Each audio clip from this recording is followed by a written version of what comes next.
사도행전 10장을 보겠습니다. 38절.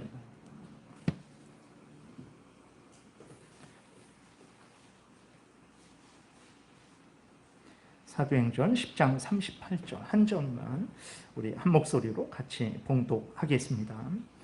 하나님이 나사렛 예수에게 성령과 능력을 기름 붓듯 하셨음에 그가 두루 다니시며 선한 일을 행하시고 마귀에게 눌린 모든 사람을 고치셨으니 이는 하나님이 함께 하셨습니다. 아멘.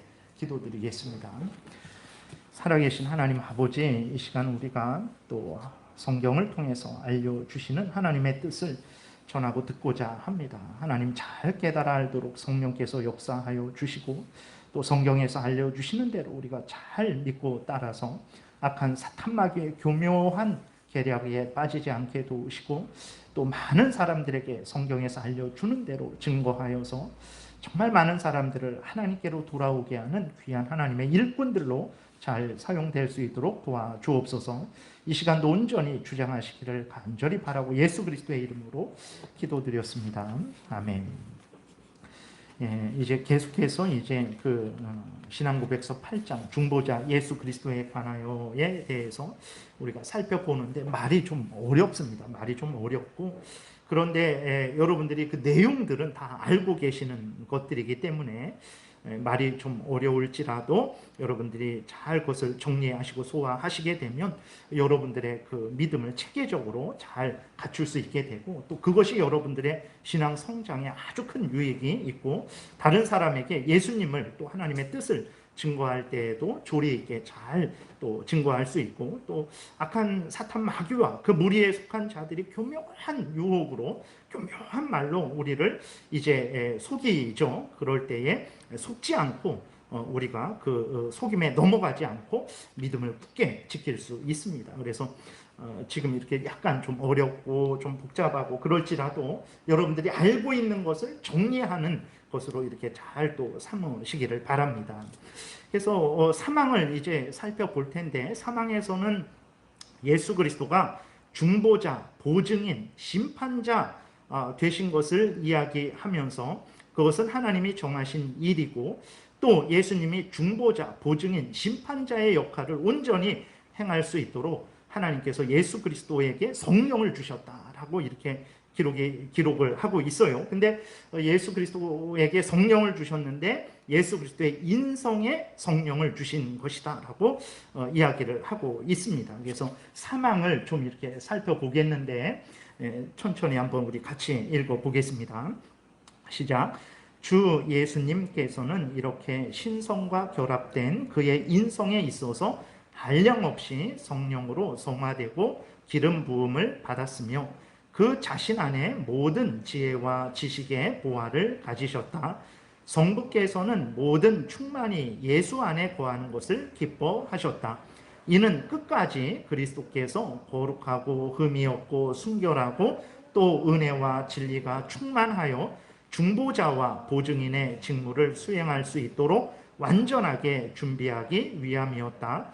이 직무는 예수께서 스스로 취한 것이 아니며 그의 아버지의 부르심에 의한 것이었으니 성부께서는 모든 능력과 심판을 예수님의 손에 맡기시고 그의 직무를 수행하도록 명령하셨다.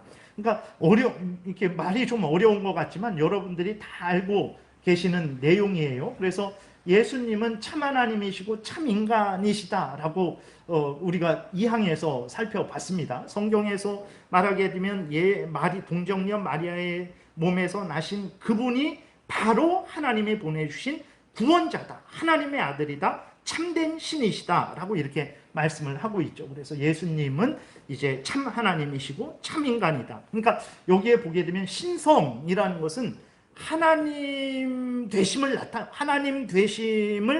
그러니까 하나님 되심을 나타내는 말이에요.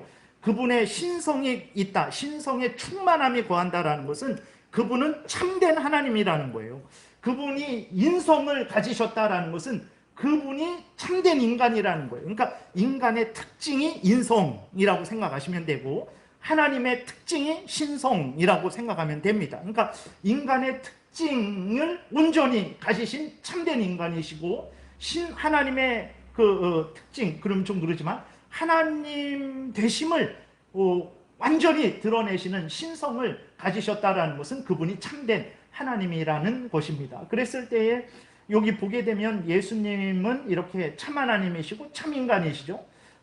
그랬을 때 그의 인성에, 인간 되심에 한량없이 성령으로 이제 성화시키셨고, 그 다음에 성령을 부으셨다, 이렇게 말씀을 하고 있어요. 무슨 얘기냐면, 참 하나님으로서 예수 그리스도는 무한하시고 영원하시고 불변하시고 모든 지혜와 능력이 충만하신 분이죠. 하나님이시니까 그런 모든 지혜와 능력이 충만하십니다. 그런데 예수 그리스도는 동시에 참 인간이시란 말이에요.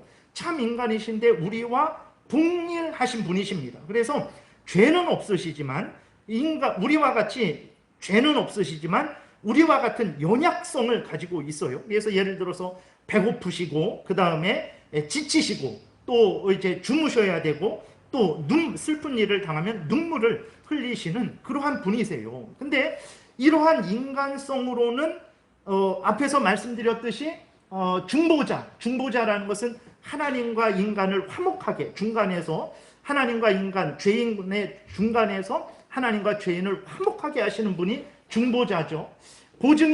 보증인이라는 것은 말 그대로 보증인이에요. 그러니까 우리들이 죄의 빚을 졌잖아요. 그래서 하나님으로부터 형벌을 받아야 돼요. 근데 예수님이 우리의 보증인이 되어주셔서 우리가 갚아야 될 그 빚을 예수님, 보증인 되신 예수님이 다 떠맡으신 거예요. 그러니까 예수님이 보증인이라는 것은 다른 말로 우리의 구원자라는 말인데, 우리가 빚을 갚아야 되는데 예수님이 보증인이 되셔서 우리의 빚을, 우리의 죄값을 다 갚아주셨다라는 것이고, 심판자라는 것은 이제 마지막 날에 예수 그리스도께서 산 자와 죽은 자, 예수 믿는 자와 예수 믿지 않는 자, 이미 무덤에 있는 자와 또 이제 이렇게 아직 살아있는 자, 그 모든 자들을 이제 심판하시게 되는 거죠. 그러한 심판자의 역할을 하시는 거예요. 그래서 예수 그리스도는 중보자, 보증인, 심판자다, 이렇게 말을 하는데, 예수님은 하나님으로서는 능히 이 모든 일을 행하실 수 있죠. 그러나 인간으로서는 죄는 없으시지만 모든 것들은 우리와 동일하십니다. 그러니까 성령의 특별한 역사가 없이는 이 인간 인성으로서는 이 중보자, 보증인, 심판자로서의 역할을 온전히 감당할 수가 없는 거예요. 그렇기 때문에 하나님께서 예수님의 인성에, 인간 되심에 성령을 충만하게 한량없이 부으셨다라고 이렇게 말을 하는 거예요. 그래서 이렇게 성령을 부으심으로 말미암아서 예수 그리스도가 어떻게 되셨습니까? 예수님의 인성과 신성과 인성이 한 인격 안에, 예수 그리스도 안에 신성과 인성이 연합되는, 온전히 연합되도록 그렇게 하셨고, 그 다음에 예수님의 그 인성으로서 참 하나님, 참 인간으로서, 중보자로서, 보증인으로서, 심판자로서 일하시는데 전혀 부족함이 없도록 하셨고, 또 예수 그리스도가 영광 받으시잖아요. 그러니까 우리가 예배를 드리는데 누구에게 예배를 드리냐 그랬을 때에 이제 예수 그리스도 안에서, 예수 그리스도의 중보의 근거에서 성령의 도우심으로 성부 하나님께 예배 드리죠. 그런데 성부 하나님께만 예배 드리냐? 그건 아닙니다. 성자 하나님 예수 그리스도께도 예배 드리는 것이고 성령님께도 예배 드리는 거예요. 왜 그러냐면 성부, 성자, 성령은 한 하나님이세요. 삼위일체 한 하나님이시기 때문에 우리의 모든 예배와 영광을 받으시는 거는 결국은 삼위일체 하나님이 예배를 받으시는 거예요. 그러니까 우리들이 기도를 하잖아요. 기도할 때 하나님 아버지라고 하면서 이제 기도를 하기도 하고, 예수님 저의 이런 것을 용서해 주시고 이런 것을 도와주세요 하면서 예수님에게도 그렇게 기도를 드리고, 성령 하나님께도 성령님께서 저에게 지혜를 주시고 이 어렵고 힘든 일을 잘 이겨나가게 해주세요. 성령님께도 기도를 하거든요. 기도를 받으시는 분은 하나님만 기도를 받으실 수 있어요. 근데 성부 하나님, 성자 하나님, 성령 하나님이 참 하나님이시기 때문에 우리는 성부 하나님께도 기도하고 성자 하나님께도 기도하고 성령 하나님께도 기도하죠. 그것은 바로 삼위일체 하나님께 기도하는 것과 같은 것입니다. 찬송도 마찬가지죠. 하나님께 찬송을 드리고 또 예수님을 우리는 찬양하죠. 또 성령 하나님을 찬양을 합니다. 그렇기 때문에 이제 그러니까 영광을 받으시고 예배를 받으시고 찬송을 받으시는 분은 성도 하나님만 그런 받으시는 게 아니라 성자 하나님도 받아요. 근데 성자 하나님은 참 하나님이시면으로서 당연히 받을 수 있지만 동시에 인간이시거든요. 동시에 참 인간이시란 말이에요. 어떻게 인간이 예배를 받을 수 있을까? 그랬을 때 성령의 거룩하게 하심으로 그분이 참 하나님과 참 인간으로서 중보자, 보증인, 심판자로서의 역할을 하시고 또 영광 받으시기 합당하도록 그렇게 예수 그리스도의 인성을 거룩하게 하셨다라는 것입니다. 그러니까 이러한 부분은 참으로 신비한 일인데 성경이 그것을 이야기하고 있습니다. 그래서 보게 되면 시편 45편 7절에 보게 되면 이것은 이제 솔로몬 왕에게 이렇게 1차적으로 적용되는 것이죠. 그러나 이것은 그 솔로몬 왕을 통해서 예수 그리스도를 나타내는 것입니다. 보게 되면 45편 7절에 왕은 정의를 사랑하고 악을 미워하시니 그러므로 하나님 곧 왕의 하나님이 즐거움의 기름을 왕에게 부어 왕의 동료보다 뛰어나게 하셨나이다. 이렇게 기록이 되어 있어요. 그러니까 이것은 말씀드린 대로 솔로몬 왕에게 적용되는 말이지만 하나님은 솔로몬 왕을 통해서 예수 그리스도를 드러내고 있는 거예요. 그랬을 때 이제 보게 되면 왕에게 기름을 왕에게 부었다. 기름 부음이라는 것은 성령을 주셨다라는 의미입니다. 기름은 성령을 의미하는 것이고 부으셨다라는 것은 성령을 주셨다라는 의미예요. 그래서 성령을 주셔서 왕의 동료보다 뛰어나게 하셨다. 원래 뛰어나지 않았는데 성령을 받은 다음에 뛰어나게 됐다. 이게 아니라 예수 그리스도는 하나님으로서는 처음부터 천사들, 인간들보다 존귀하신 분이시죠. 참 하나님이시니까. 근데 예수님의 인성도 인간으로서도 처음부터 한량없이 성령에 의해 잉태되시고 성령으로 충만케 하셔서 천사들보다 인간들보다 존귀하게 되셨다라는 것을 이야기하고 있는 거예요. 그러니까 성경이 그것을 이야기하고 있어요. 우리는 이러한 내용들이 참으로 신비하고 어떻게 그럴 수 있을까라고 하지만 성경이 이러한 내용들을 이야기하고 있어요.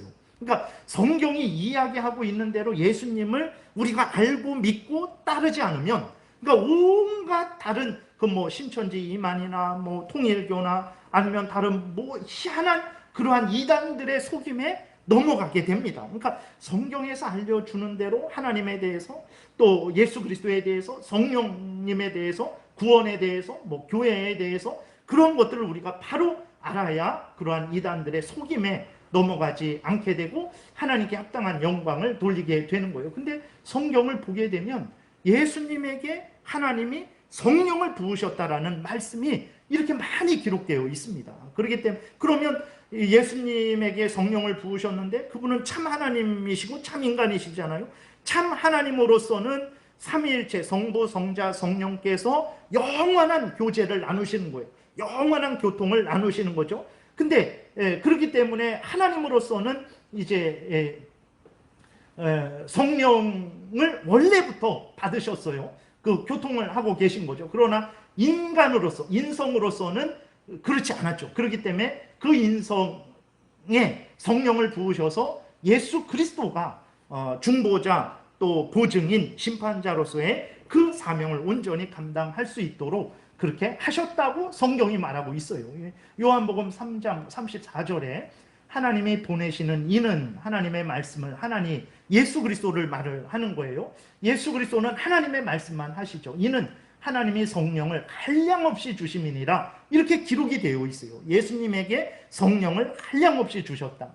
사도행전 오늘 본문 읽은 데도 보게 되면 10장 38절에 하나님이 나사렛 예수에게 성령과 능력을 기름 붓듯 하셨음에 그가 두루 다니시며 선한 일을 행하시고 마귀에게 눌린 모든 사람을 고치셨으니 이는 하나님이 함께 하심이라 라고 이렇게 기록이 되어 있습니다. 그래서 하나님께서 참 하나님이시고 참 인간이신 예수 그리스도에게 좀 더 구체적으로 예수 그리스도의 인성에게 인간 되심에 성령을 부으셔서 이 중보자로서 보증인으로서 심판자로서의 그 사명을 온전히 감당하게 하셨다라는 거예요. 넘겨보세요. 그래서 보게 되면 마태복음 28장 18절에도 예수께서 나와 말씀하여 이르시되 하늘과 땅의 모든 권세를 내게 주셨으니 라고 이렇게 기록이 되어 있습니다. 그러니까 성령 안에서 이 모든 권세를 받으신 거죠. 이러한 예수 그리스도가 히브리서 7장 26절에 보게 되니까 이러한 대제사장은 참 하나님이시고 참 인간이신 대제사장 예수 그리스도죠. 그리고 성령으로 말미암아 거룩하게 되시고 모든 은혜와 진리가 충만하신 그 예수 그리스도는 우리에게 합당하니, 그만 합당한 거예요. 로마 교황이라든지 아니면 아무리 대단한 목사일지라도 하나님에게 합당하지 않습니다. 하나님은 오직 예수 그리스도만 중보자요 보증인이요 심판자로 세우셨고, 또 예수 그리스도에게, 좀 더 구체적으로 예수 그리스도의 인성에게 성령을 부으셔서 모든 은혜와 진리가 충만케 하셨습니다. 그러한 대제사장 예수 그리스도는 우리에게 합당하니 거룩하고 악이 없고 더러움이 없고 죄인에게서 떠나 계시고 하늘보다 높이 되신 이라라고 이렇게 기록이 되어 있습니다. 그러니까 이러한 성경의 분명한 아주 예수 그리스도는 예수 그리스도로 독특한 거예요. 어떤 인간이 대리할 수 없습니다. 근데 이러한 것들을 우리가 분명하게 기억하지 않으면 뭐 예수님이나 나나 내가 예수님이 될 수도 있고 예수님이 내가 될 수도 있고 막 이러한 헷갈림에 이제 빠지게 되는 것입니다. 그래서 다시 한번 또 넘겨보세요. 그래서 골로새서 1장 19절에도 보게 되면 아버지께서는 모든 충만으로 예수 안에 거하게 하셨다 그랬어요. 그러니까 어떻게 모든 충만, 은혜와 진리가 모든 지혜와 지식의 모든 보화가 있게 하셨는가 그랬을 때 인간이시잖아요. 근데 인간은 그럴 수 없죠. 그럼 어떻게 그렇게 하셨냐? 성령을 한량없이 부으셔서 그렇게 예수님으로 하여금 모든 충만을 가지게 하셨다. 그 안에 지혜와 지식의 모든 보화가 있게 하셨다라고 골로새서 1장 2장에서 그렇게 이야기를 합니다. 그래서 여러분들이 골로새서를 보시면 예수님이 어떤 분인지에 대해서 아주 명확하게 그렇게 알 수 있죠. 그 다음에 또 하나 이렇게 좀 우리가 생각해야 될 것은 이제 사람도 우리도 성령을 받잖아요. 성령을 주시죠. 그래서 성령을 주신다라는 것은 이제 성령이 우리 안에 계시게 하신다. 그 다음에 성령의 은사를 주신다. 성령의 인도함을 받게 하신다. 이런 의미인데 하나님께서 예수 믿는 자들에게 성령을 주시죠. 근데 예수님이 성령 받으신 거하고 우리들이 성령 받은 거하고는 전혀 다른 일입니다. 예를 들어서 저도 성령을 받았죠. 목사로서의 그 직분을 감당할 수 있도록 성령께서 저에게 목사의 직분을 주신 것이고 그 직분을 감당하도록 도우시는 거죠. 그러나 제가 성령을 받았지만 한계가 있습니다. 그러니까 한량없이 제가 성령을 받는 것은 아니에요. 아무리 제가 성령 충만하다고 할지라도 제가 여러분들을 할 수 없어요. 제가 한량없이 여러분들에게 은사를 나눠줄 수도 없어요. 저는 성령을 충만하게 받지만 한계가 있고 목사로서의 그 직분을 온전히 감당하는 그 정도의 성령을 받는 거예요. 그러나 예수 그리스도가 성령을 받으셔서 모든 충만을 가지셨다. 지혜와 지식의 모든 보화를 가지셨다 그랬을 때 그 예수 그리스도는 모든 하나님의 택한 백성들에게 그들을 죄에서 구원하시고 사탄 마귀에서 구원하시고 그들을 새롭게 하시고 그들을 지키시고 보호하시고 그 모든 그 하나님의 택한 백성들이 교회죠. 그 모든 하나님의 택한 백성들을 충만하게 하실 수 있는 정도의 그 충만한 성령을 받으신 거예요. 그러니까 하나님으로서 한량없이 성령을 받으신 거죠. 이 땅에서 아무리 대단한 그러한 인간일지라도 뭐 예를 들어서 대단한 목사일지라도 예수님에 의해서 세워지고 예수님에 의해서 공급받아서 목사의 일을 감당하는 것이지 자기 스스로 그렇게 하는 거 아닙니다. 그리고 아무리 대단할지라도 다른 사람을 자기가 성령 충만하게 할 수 없어요. 다른 사람을 구원할 수도 없고 다른 사람에게 은사를 줄 수도 없어요. 그 모든 권한은 오직 예수 그리스도에게만 있는 거예요. 그러니까 우리들이 예수님이 이런 분이다라는 것을 성경에서 알려주고 있는 대로 분명하게 믿지 않으면 마치 내가 예수님처럼 할 수 있다 이런 주장을 하게 되는 거예요.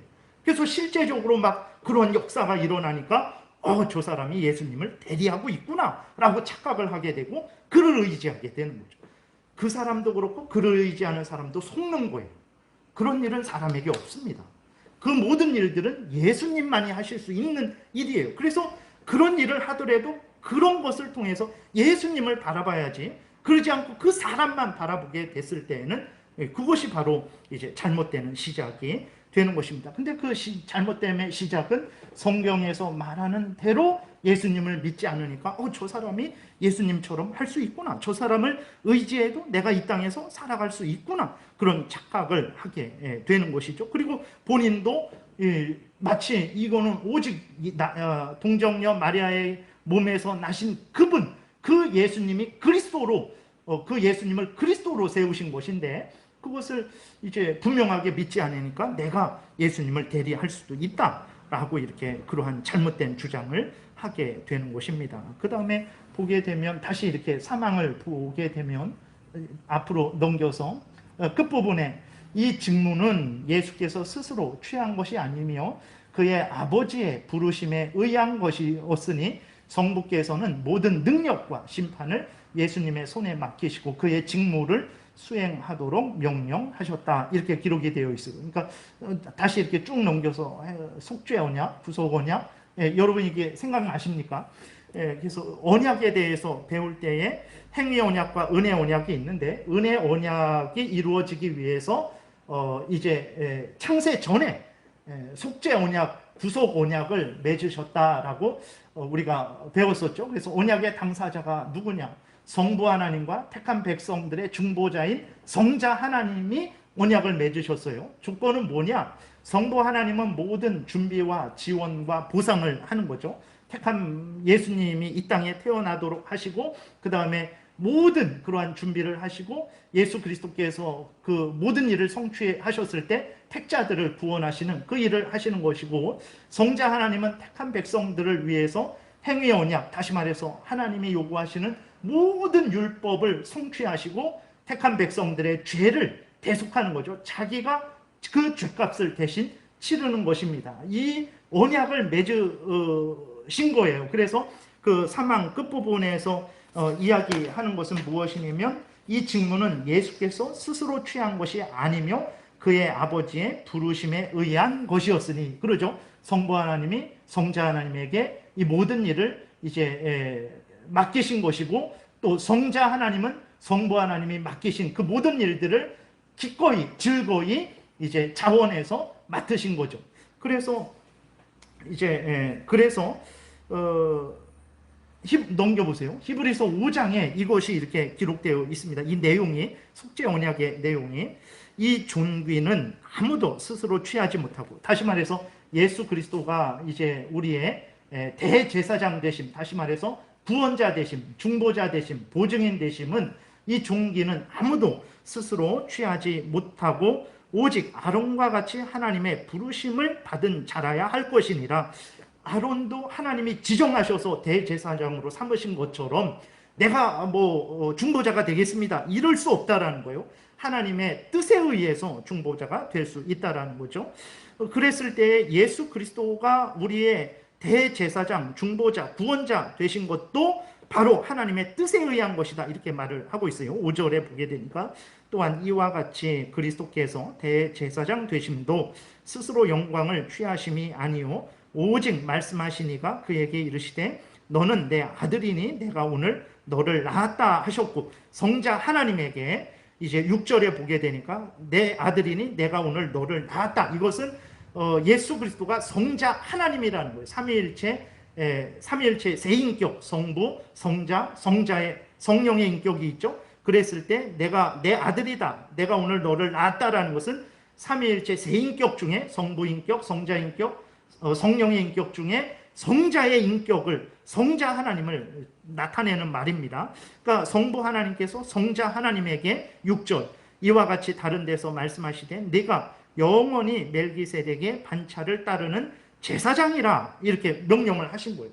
그러니까 멜기세덱의 반차를 따르는 제사장, 대제사장, 구원자, 우리 모든 죄인들을 대신해서 우리의 죄를 지시고 하나님 앞에 나아가는 그러한 대제사장으로 성부 하나님께서 성자 하나님을 세우셨다라는 거예요. 그러니까 성경에서 그러한 모든 것들을 얘기합니다. 성자 하나님이 먼저 내가 맡겠습니다, 그런 것이 아니라 성경에 보게 되면 성부 하나님께서 그 모든 구원자로서의 직분을 성자 하나님에게 주시고, 성자 하나님은 그 구원자로서의 직분을 기꺼이 즐거이 받으시고 완수하셨다라는 것을 이렇게 말을 하고 있어요. 그래서 요한복음 5장 22절에서도 보게 되면 아버지께서 아무도 심판하지 아니하시고 심판을 다 아들에게 맡기셨으니 또 인자됨으로 말미암아 심판하는 권한을 주셨느니라. 그러니까 예수 그리스도가 중보자, 보증인, 심판자 되신 것은 스스로 취한 것이 아니고 성부 하나님께서 맡기신 거예요. 그리고 맡기셨을 때 성자 하나님은 그것들을 기꺼이 즐거이 이제 받으시고 완수하신 거죠. 그래서 속죄 언약에서 성부 하나님이 그 모든 것들을 준비하셔서 예수 그리스도에게 그 모든 일을 성취하게 하시고, 예수 그리스도는 그 모든 일들을 이제 기꺼이 받으셔서 그 모든 일들을 완수하신 거죠. 그로 인해서 우리의 구원이 이루어지게 된 것입니다. 사도행전 2장 36절에도 보게 되면 그런즉 이스라엘 온 집은 확실히 알지니 너희가 십자가에 못 박은 이 예수를 하나님이 주라 그랬을 때는 모든 천지 만물, 모든 인간들의 생사화복을 주관하시는 전능하신 그 주권자를 나타내는 거예요. 주와 그리스도, 하나님이 세우신 구원자가 되게 하셨다, 이렇게 기록이 되어 있죠. 그러니까 예수님을 보증인, 중보자, 심판자로 세우신 이는 하나님이시다 라고 이렇게 분명히 말씀을 하고 있는 거예요. 하나님은 예수님만을, 동정녀 마리아의 몸에서 나신 그 예수님만을 하나님의 그리스도, 구원자로 세우신 거예요. 중보자로, 보증인으로, 심판자로 세우신 것이거든요. 그렇기 때문에 다른 어떤 사람들이 내가 뭐 예수님과 같은 중보자, 보증인, 심판자의 역할을 할 수 있다라고 도저히 말을 할 수 없어요. 성경을 천천히 자세하게 읽은 사람들은 자기가 예수님과 같은 구원자, 중보자, 보증인의 역할을, 심판자의 역할을 할 수 있다라고 절대로 말할 수 없습니다. 근데 문선명은 자기가 참된 구원자의 역할을 할 수 있다. 신천지 이만희도 자기가 예수님이다 라고 말하진 않지만 자기를 통해서만 예수님에게 올바로 갈 수 있다, 자기에게 배워야만 성경의 비유를 온전히 깨달을 수 있다, 이런 헛된 말을 하는 거죠. 그러니까 교묘하게 말만 바꾸는 거지 마치 자기가 중보자, 보증인, 심판자로서의 역할을 취하고 있는 것이죠. 그럴 수 없는 것입니다. 그래서 삼항에서는 이제 예수님만이 하나님이 세우신 보증인, 중보자, 심판자이신데 예수님은 참 하나님이시고 참 인간이시기 때문에 이 중보자, 보증인, 심판자로서의 역할을 온전히 감당하실 수 있도록 참 하나님이시고 참 인간이신 예수님에게, 그러니까 예수님의 구체적으로 인성에게 이제 성령을 한량없이 부으셔서 중보자, 보증인, 심판자로서의 그 사명을 온전히 하나님이 감당하게 하셨다라는 것을 이야기하고 있는 거예요. 근데 이것들은 우리가 이렇게 스스로 만들어낸 것들이 아니라 이렇게 성경에 보게 되면 예수님에 대해서 말씀을 하는데 성부 하나님께서 아들에게 심판하는 권세를 주셨다. 성부 하나님께서 예수를 하나님이 주와 그리스도가 되게 하셨다, 이렇게 말을 하고 있는 거예요. 예수님만이 심판자시고 예수님만이 주님이시고 예수님만이 우리의 그리스도, 구원자가 되신다라는 것을 우리가 분명히 기억해야 됩니다. 그리스도 그랬을 때는 예수님이 그리스도다라는 것은 다른 말로 예수님이 우리의 참된 선지자요, 참된 제사장이요, 참된 왕이시다. 왜냐하면 그리스도라는 것은 기름 부음을 받았다라는 것인데, 기름 부음을 누가 받았냐면 왕, 선지자, 제사장만 기름 부음 받았거든요. 그 사람을 그리스도라고 하는데 예수님을 그리스도라고 할 때에는 예수님이 우리의 참된 선지자, 제사장, 왕이시다라는 그러한 말입니다. 그렇기 때문에 그 누구도 교회에서 내가 참된 선지자다, 나를 통해서만 하나님의 뜻을 알 수 있다, 이렇게 말할 수 없어요. 나를 통해서만, 제사장은 백성을 대신해서 하나님께 나아가는 자잖아요. 나를 통해서만 하나님께 나아갈 수 있다 이렇게 말할 수도 없어요. 근데 로마 가톨릭 같은 경우에서는 신부를 통해서만 하나님, 교황을 통해서만 하나님께 나아갈 수 있다. 오늘날 개신교 안에서도 목사들이 마치 자기가 중보자인 양 역할에서 나를 통해서 하나님께 더 잘 나아갈 수 있다, 더 바르게 나아갈 수 있다, 이러한 아주 교묘한 말을 하고 있는 거죠. 그럴 수 없습니다. 예수님만이 그리스도예요. 예수님만이 참된 선지자, 참된 제사장, 참된 왕이십니다. 근데 감히 누가 인간이 내가 선지자의 역할을 할 수 있다, 제사장의 역할을 할 수 있다, 왕의 역할을 할 수 있다. 물론 직분자로서는 이제 하나님께서 우리를 세상을 향한 제사장이요, 선지자요, 왕으로서 삼으시죠. 그러나 우리들은 참된 선지자, 참된 제사장, 참된 왕이 아니고 예수님에 의해서 세워진 그러한 그 직분을, 삼직을 가진 자이기도 하지만, 그러나 참된 선지자, 제사장, 왕은 오직 예수 그리스도뿐이라는 것을 우리가 분명히 기억해야 되겠습니다. 그 다음에 사항을 보게 되면, 사항에서는 이제 예수님이 기꺼이 하나님의 뜻을 따라서 중보자, 보증인, 심판자로서의 모든 사명을 완전히 수행하셨다라는 것을 이제 기록하고 있습니다. 그랬을 때에 예수님이 중보자, 보증인, 심판자로서의 역할을 온전히 수행을 하는데 두 가지 상태에서 수행을 하세요. 하나는 비하의 상태, 낮아지신 상태죠. 낮아지신 상태에서 예수님이 인간이 되시고 율법 아래 태어나시고 고난을 당하시고 십자가에 못 박혀 죽으시고 무덤에 장사 지낸 그것을 낮아지신 상태라 그래요. 낮아지신 상태에서 중보자, 보증인, 심판자로서의 일을 하셨고, 높아지신 상태, 부활하시고 승천하시고 하나님 보좌 우편에 앉아 계시고 다시 심판하러 오실 때까지, 그때를 높아지신 상태, 승귀의 상태라고 합니다. 그때에도 중보자, 보증인, 심판자로서의 일을 하세요. 그러니까 예수님은 항상 우리의 중보자, 보증인, 심판자이십니다.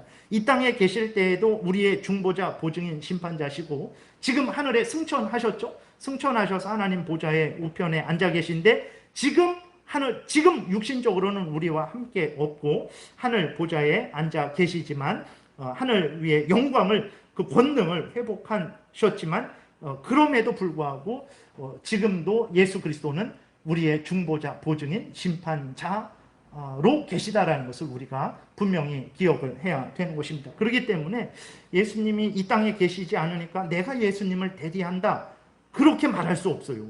이 땅에 계실 때에도 우리의 구원자요, 하늘에 계실 때에도 역시 우리의 구원자시기 때문에 이 땅에서 하시던 일을 하늘에서도 계속 하고 계시기 때문에 이 땅에서 예수님을 대리할 그러한 사람이 필요하지 않습니다.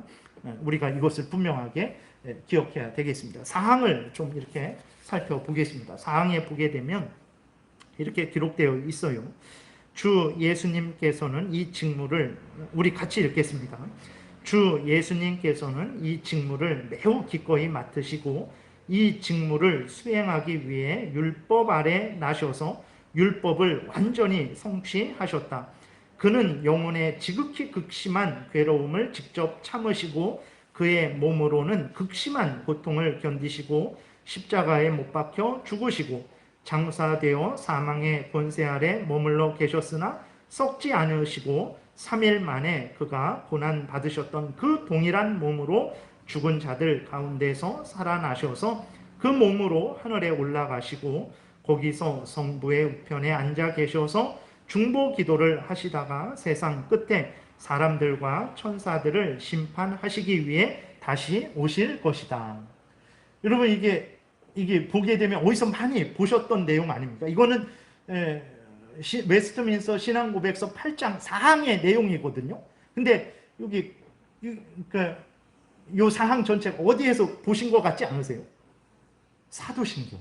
그러니까 이 사항이 사도신경을 이렇게 그 8장, 1항, 2항, 4항 이렇게 쭉 나갈 때 그 8장은 사도신경의 그리스도에 대한 부분, 전능하사 천지를 만드신 하나님 아버지를 내가 믿사오며, 그 다음 나오죠. 그 외아들 우리 구주 예수 그리스도를 믿사오니 이는 성령으로 잉태하사 동정녀 마리아에게 나시고 본디오 빌라도에게 고난을 받으사 십자가에 못 박혀 죽으시고 장사한 지 사흘 만에 죽은 자 가운데서 다시 살아나시며 하늘에 오르사 하나님 우편에 앉아 계시다가 저리로서 산 자와 죽은 자를 심판하러 오시리라. 이것을 확대한 거예요. 이것을 자세하게 설명한 것이 우리가 아직까지 살펴봤던 내용이에요. 그러니까 사도신경을 우리가 매번 외우잖아요. 그리고 더군다나 우리 제1장목에는 그 의미를 더 분명하게 하기 위해서 빨리 외우지 않고 천천히 외우는데, 그 의미가 바로 우리가 아직까지 살펴봤던 거예요.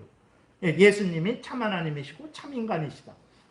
그리고 여기에서 보게 되면 사항도 사도신경의 내용이 그대로 들어가 있는 것입니다. 그래서 여러분들이 다 알고 계시는데, 이런 좀 이렇게 논리적으로 전문 용어를 사용해서 그렇게 정리를 하려고 하니까 조금 이렇게 어렵게 느껴지시는 것이지, 다 여러분들 알고 계신 거예요. 그래서 흐름을 따라가시면 이해되지 않는 부분은 없을 겁니다. 그래서 사항의 요것만 이렇게 하나만 우리가 살펴보고 오늘은 마치겠습니다. 사망 끝부분에 이렇게 보게 되면 뭐라고 기록되어 있습니까? 이 직무는 예수께서 스스로 취한 것이 아니며 그의 아버지의 부르심에 의한 것이었으니, 성부께서는 모든 능력과 심판을 예수님의 손에 맡기시고 그의 직무를 수행하도록 명령하셨다. 사항에서는 예수 그리스도 하나님께서, 성부 하나님께서 명령하신 이 직무를 성자 하나님 예수께서는 매우 기꺼이 맡으시고 이 직무를 수행하기 위해 율법 아래 나셔서 율법을 완전히 성취하셨다. 그럼 구체적으로 어떻게 그 모든 직무를 행하셨는가 그랬을 때에, 동정녀 마리아에게 나셔서 본디오 빌라도에게 고난을 받으셔서 죽으시고 부활하시고 하늘에 오르셨다가 다시 오셔서 심판하심을 통해서 예수님이 중보자, 보증인, 심판자로서의 그 직분을 온전히 이렇게 감당하실 것이다. 이것을 이야기하고 있는 것입니다. 그래서 시편 40편 7절에도 보게 되면 이렇게, 이것은 다윗에 관한 말인데, 다윗을 통해서 이제 하나님이 다윗을 통해서 성부 하나님이 성자 하나님을 통한 구원의 역사를 이루는 것을 증거하고 있는 거예요. 그래서 이렇게 기록이 되어 있습니다. 그때에 내가 말하기를 내가 왔나이다. 그러니까 성부 하나님, 성자 하나님을 나타내는 거예요. 나를 가리켜 기록한 것이 두루마리 책에 있나이다.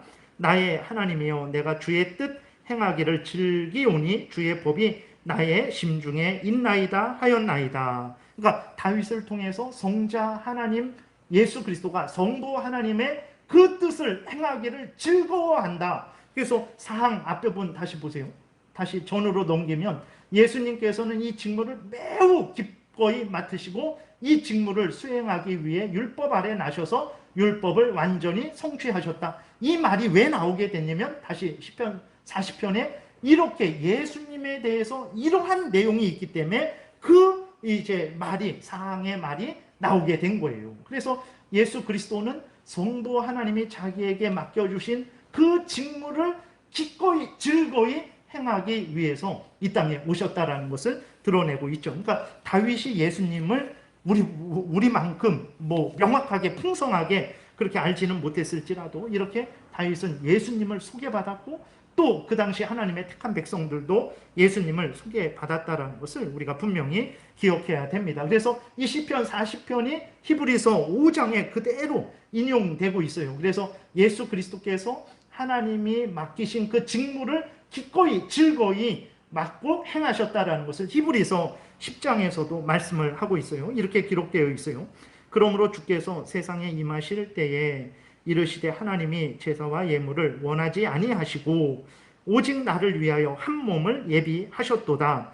번제와 속죄제는 기뻐하지 아니하시나니. 그럼 필요 없다 이게 아니라, 번제와 속죄제, 우리가 요한복음 4장을 통해서 오늘 아침에 살펴봤던 대로 구약의 제사법, 의식법은 예수님을 나타내기 위해서 예수님이 오실 때까지 임시적으로 사용하시던 것이다라는 거예요.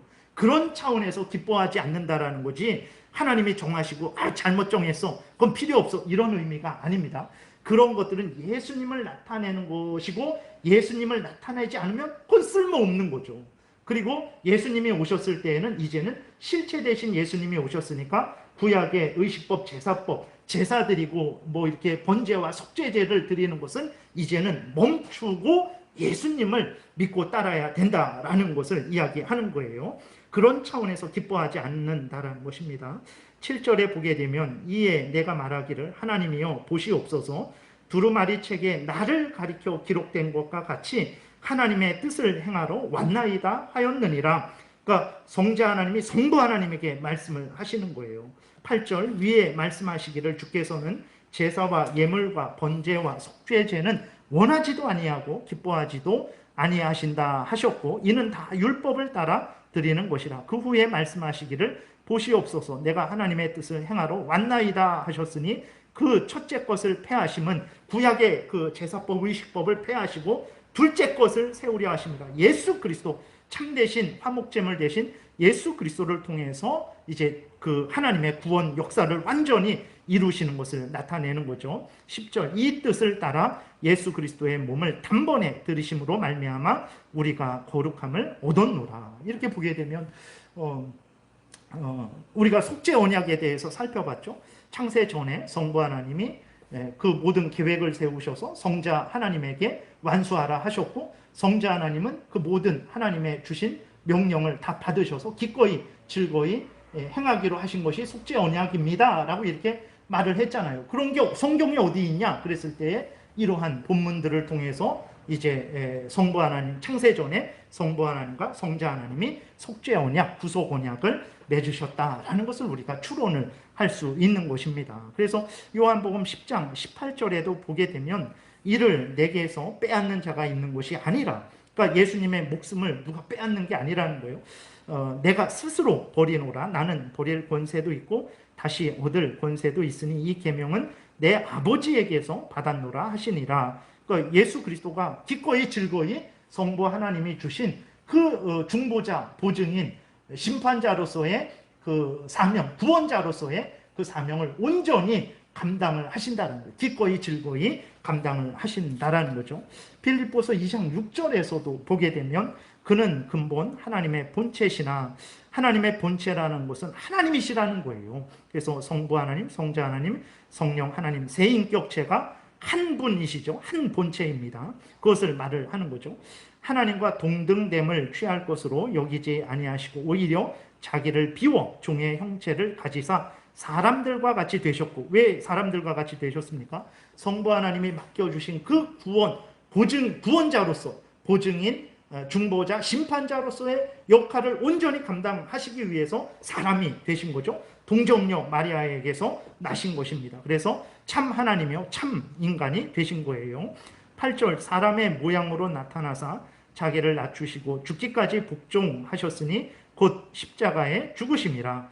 이러므로 하나님이 그를 지극히 높여 모든 이름 위에 뛰어난 이름을 주사 하늘에 있는 자들과 땅에 있는 자들과 땅 아래 있는 자들로 모든 무릎을 예수의 이름에 꿇게 하시고 모든 입으로 예수 그리스도를 주라 시인하여 하나님 아버지께 영광을 돌리게 하셨느니라 라고 이렇게 기록이 되어 있습니다. 그래서 예수 그리스도가 이렇게 하나님이 맡겨주신 그 중보자 보증인으로서의 그 사명을 완수하셨고, 그 완수하신 예수 그리스도에게 예수 그리스도를 높이셔서 온 천지 모든 만물의 권세를 주시고 모든 자들을 심판하게 하신 거죠. 그러니까 이게 우리의 구원을 위해서 성부 하나님께서 역사하신 것이고 성자 하나님이 역사하신 것이고, 이 모든 것들을 깨닫게 하시고 그 예수 그리스도의 대속의 공로를 우리에게 적용시켜 주시고 깨닫게 하시고 유지시켜 주시는 것은 성령 하나님이 역사하시는 거예요.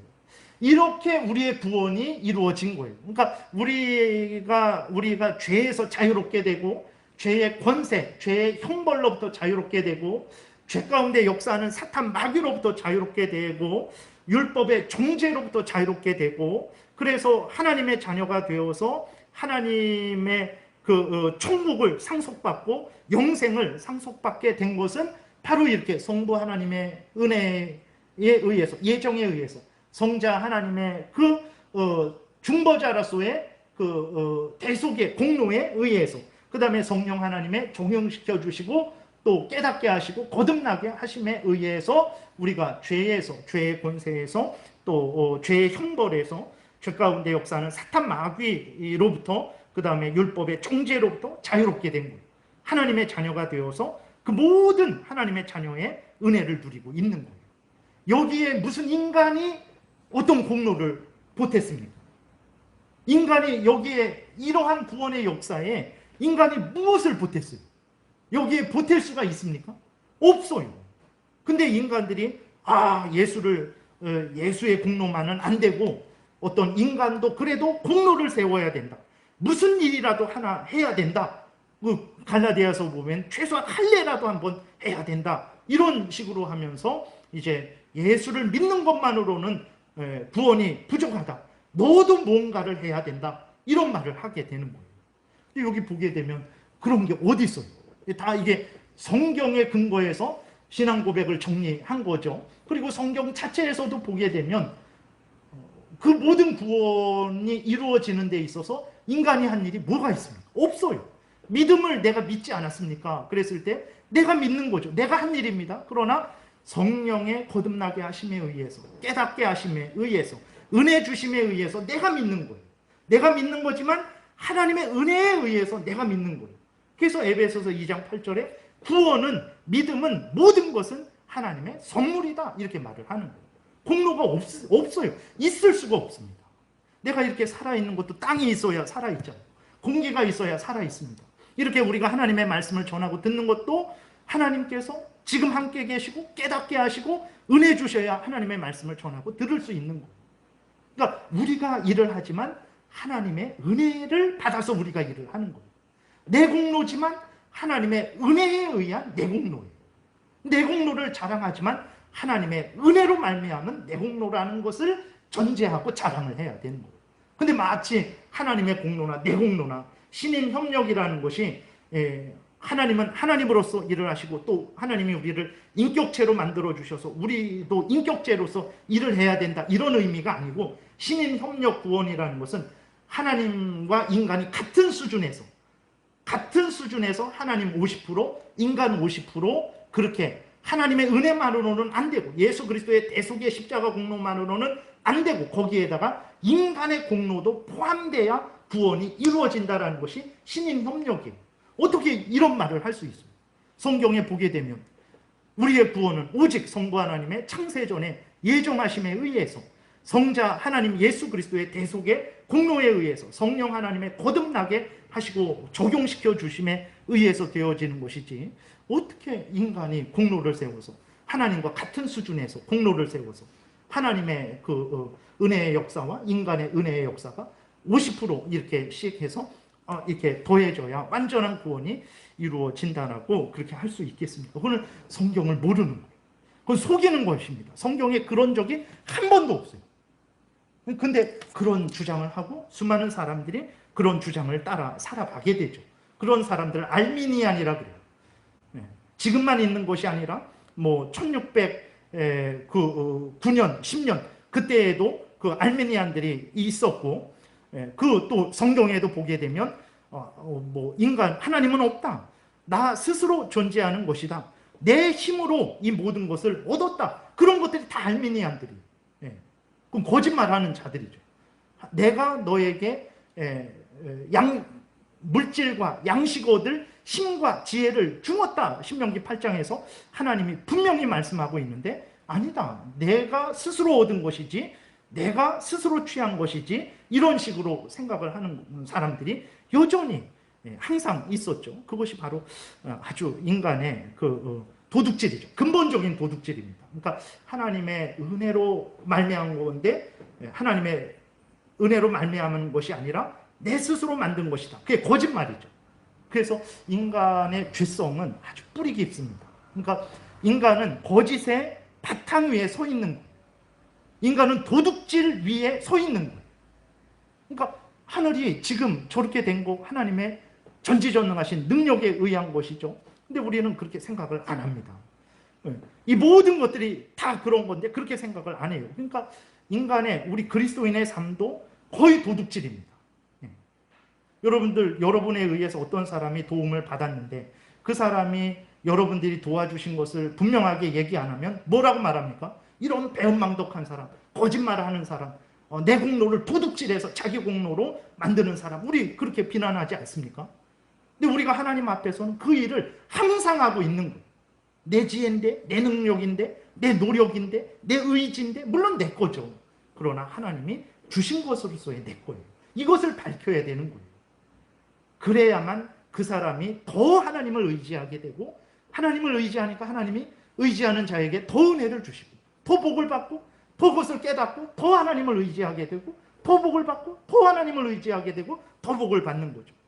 근데 그러지 않고 너의 지혜와 능력으로 된 거야 라고 말하는 순간 그로 하여금 하나님을 덜 의지하게 되죠. 그렇게 되니까 하나님으로부터 은혜를 못 받죠. 그러니까 더 악화되죠. 그렇게 되니까 하나님으로부터 더 은혜를 못 받죠. 그러니까 더 악화되는 거예요. 그렇게 되니까 하나님과 더 멀어지게 되는 거죠. 사람을 멸망시키는 것입니다. 그래서 우리가 이렇게 성경을 보게 되면 하나님이 우리의 구원을 위해서 어떠한 일을 하셨는지, 바로 구원자 예수 그리스도를 세우셨죠. 그래서 참 인간이 인간으로 동정녀 마리아의 몸에서 나게 하셔서 우리를 우리의 중보자, 보증인, 심판자로서 그 모든 일을 하게 하신 것이죠. 그로 인해서 우리가 이렇게 구원을 얻게 됐다는 것을 우리가 분명히 깨달아 알아야 되겠습니다. 기도드리겠습니다.